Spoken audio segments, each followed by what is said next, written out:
Well, thanks for having me today. And I gotta say, the work that Ashland's doing on water, given drought conditions, is some of our successes. I'm really gonna give Julie Smitherman credit as our water conservation specialist. She'll be talking to you tomorrow about how we do those things in more detail. I'm gonna talk about really the problems that I see with climate change.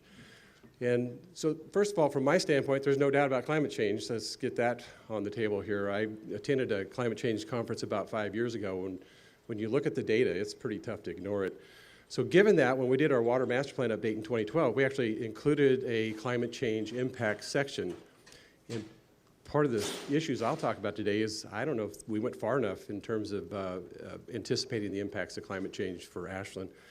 A little bit about this slide here is really a little bit about showing you our water supply. And so our primary, and I don't know if this has this got a pointer, Jason? You mind if I do a quick one-on-one on the pointer? Will you guys be okay with that? So.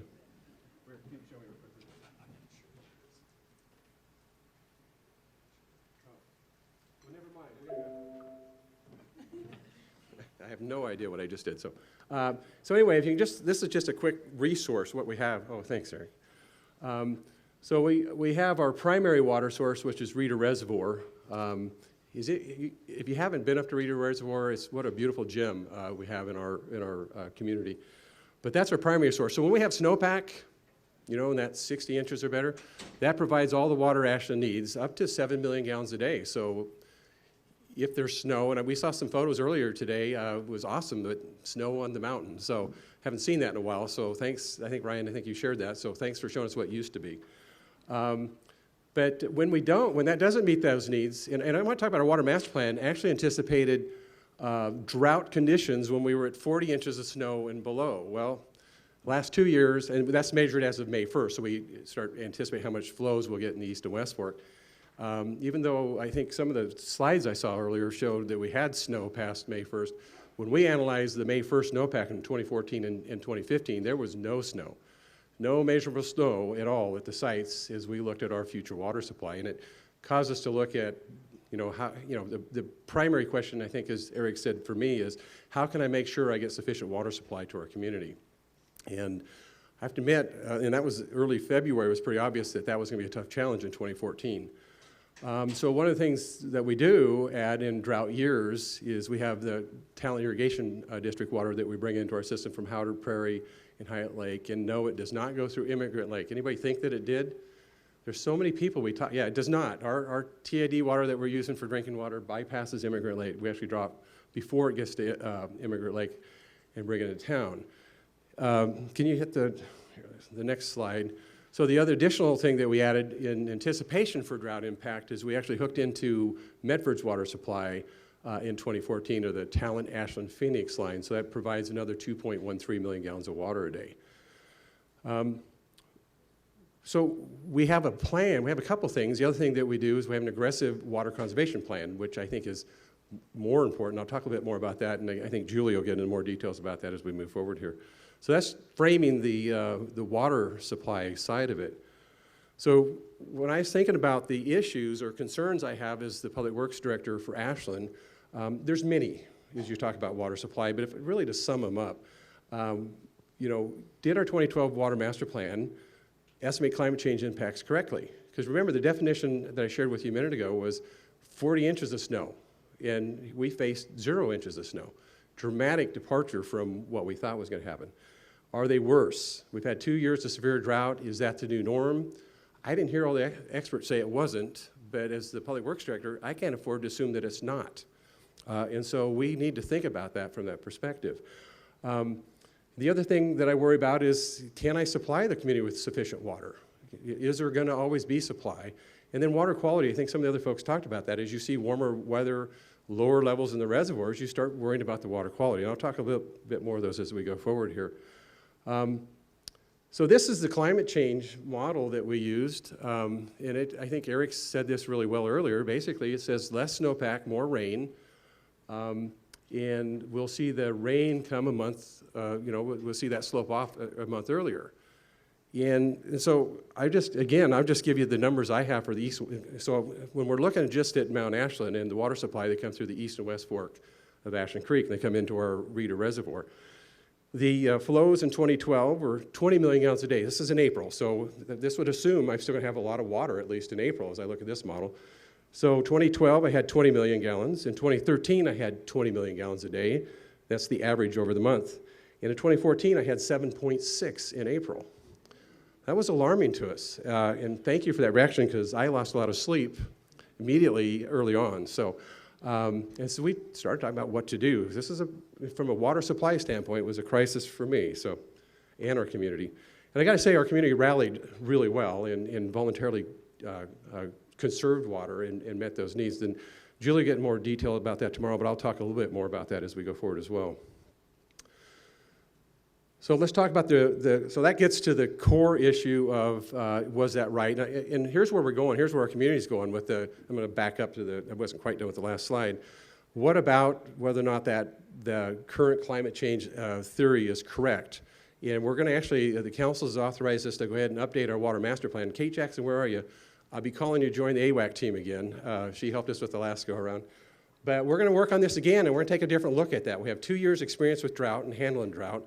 We want to make sure that response is correct, and we got data now that we can really make some adjustments to that. And then we're going to take another look at the water supply side of climate change. It seems like everyone in the Medford area gets snow when there's snow, and Ashland may still not get snow. And this is actually our 3rd year of having to use augmented water supply. So the key for water purveyors is really, as you look at supply and you look at climate change, if we choose the route to do nothing from a climate change standpoint, is really looking at redundant supplies. And so you see the first thing I have is a talent irrigation district, and I think our previous speaker talked about the fact of the need for irrigation. Well, we're looking at taking that irrigation water and bringing that into our water supply system, which takes away then from the irrigation side. And we've had a lot of controversy in our town about that, because we're actually shutting people that have used that for irrigation in our community. We've been shutting them off so that we can use that for drinking water. Imagine if you spent the last 20 years designing a landscape and suddenly the city says, well, sorry, you can't have that water anymore to manage that. So that really, when we talk about solutions, gets into, in terms of future, when you know that our winter demand's about 2 million gallons a day, and our summer demand's about 7 million in non-drought years. So we need to work as a community about changing that need to have 7 million gallons a day during the summer for irrigation. We need to look at making some significant changes as a community. And again, I'm getting a little bit into Julie's thunder, but she's got some great programs that she's working with our community to get to that point. The other is we hooked into TAP. So TAP is that water that comes from Butte Springs, it also from Lost Creek, and we draw that through the Medford water system and bring it in. But if climate change continues to impact us, is that really a reliable long-term source? When that starts getting into drought conditions and we all have to start sharing that water, will that be enough for us to meet our daily water demands during the summer as well? And then the other side of that, the reliable water supply, is generally this time of year, it's raining. I don't have to worry about water. But when it's 80 degrees or 70 degrees, I think, Ryan, as you said, we're using about 3.5 million gallons a day still. People are still irrigating. They're still using water.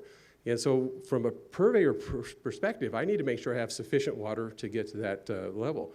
So our strategies have changed. It used to be we drew our reservoir down starting in June, use that to augment our water supply. Now, because we don't know, we have no snowpack, and we don't know what the weather's going to be back in October, we keep our reservoir full as long as we can. So it was full till a couple weeks ago, and we're already drawn down to 82%. So it better rain the next 4 weeks, okay? Or we'll have to turn the tap line back on. But that really starts talking from a water purveyor's perspective, how complicated it is to start figuring out how to manage this. The other side, and I'm going to get to the next subject, is water quality. Well, let's do this slide. This is '09. It's pretty hard to provide water when there's no water in the reservoir. This is back when we used to draw down the reservoir. And I'm going to do just one quick video off of this before I talk about water quality, if you don't mind, because it's really important to really make the point about water quality as well. It's about 6 minutes. Rather than showing you photos, it's a video what it looked like when you had water, and then what it looks like when you don't have water, each of these supply sources. there's no narration, so I'll try to make it interesting as you watch it. Or you can just imagine some really cool music happening while you watch this. So there's Mount Ashland with snow. That's pretty cool. These are the East and West Fork as they come into our reservoir. We have a couple sediment collection basins or small reservoirs just before it drops in. Look how pristine that water is. Think about as you drink your water today, what it takes to get that water, what the watershed has to provide for us to bring that to you. We're really fortunate to, again, this East and West Fork of the Ashland Creek is just a beautiful resource that we have that we're responsible to manage. This is one of the basins that's going to come up that we opened up so we can clean the sediment out. That way we keep the sediment from getting into our reservoir. This is Rita Reservoir full, and it was that way most of the summer. I want to really point that out. We kept it full, and I'll talk about some of the water quality reasons for that.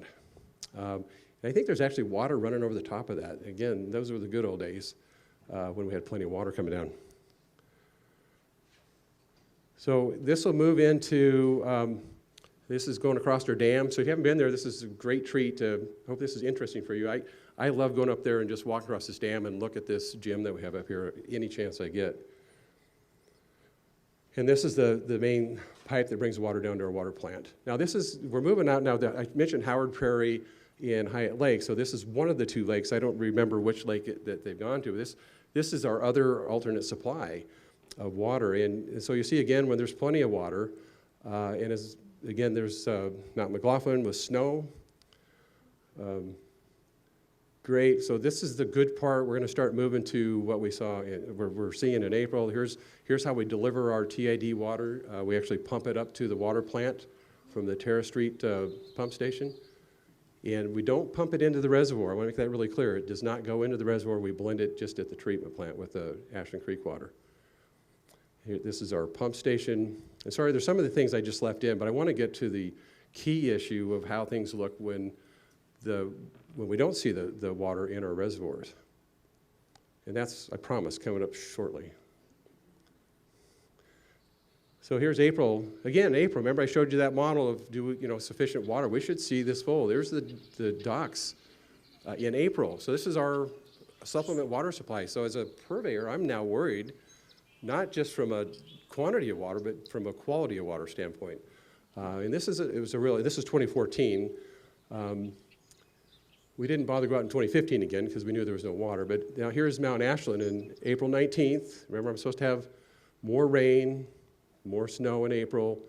There's a little bit of snow up there, but anybody knows have been up there. I don't think they were skiing that day. I don't think they actually opened that year. So, and again, these are all alarming things. This is really showing you the true impact of climate change. This is what's happening in our community and why we're having to change the way we've done business so dramatically in such a short period of time. So the water quality side of this thing is interesting. We now manage our reservoir during the summer to keep it full. One, as I said, to make sure I have sufficient supply to get us into late October, middle of November. But also because of water quality. When you start having the reservoirs start dropping, you have potential algae issues. And right now, the algae that we have in our reservoir is non-toxic, so it's easy to manage. But as you start drawing that reservoir down, you get to lower levels, there's potential of toxic algae. And so we manage it at the top 30 feet as long as we can, not only for, again, supply, but for water quality. We hire a local consultant named Dr. Kahn. Anybody familiar with Dr. Kahn? Great water quality guy. He's local in Ashland. He'll be in front of our council talking about the specific water quality issues on Monday, if anybody from Ashland here is interested in listening to that, because it's really an interesting topic and an interesting challenge as you see these levels drop.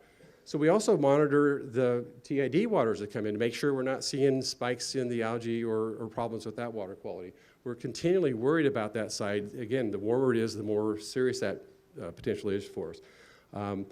Notwithstanding that, we have Kate from DEQ. You talk about warming temperatures on the East and West Fork or the water in the streams. We have temperature standards we have to meet from a wastewater treatment standpoint. That adds another element of challenge for the Public Works Department. But anyway, this is really all the further I wanted to go with this because we're going to talk about the accomplishments. I have a couple here where our community voluntarily dropped from that 7 million gallons a day to about 4.5 to 5 2 years in a row. They just cut back on their own.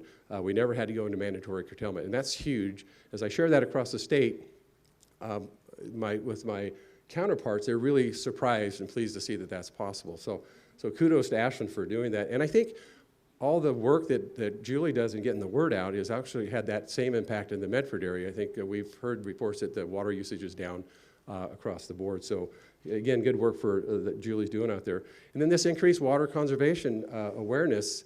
As we look at solutions, you just can't, if we're going to move forward with this, we all need to change the way we're thinking. We need to change our landscapes. We need to think differently about summertime irrigation so that we make sure we have sufficient water to meet our drinking water needs. So that's just a quick synopsis of what I see are those three major issues with climate change and how that impacts the municipal side of it and the drinking water. So thanks.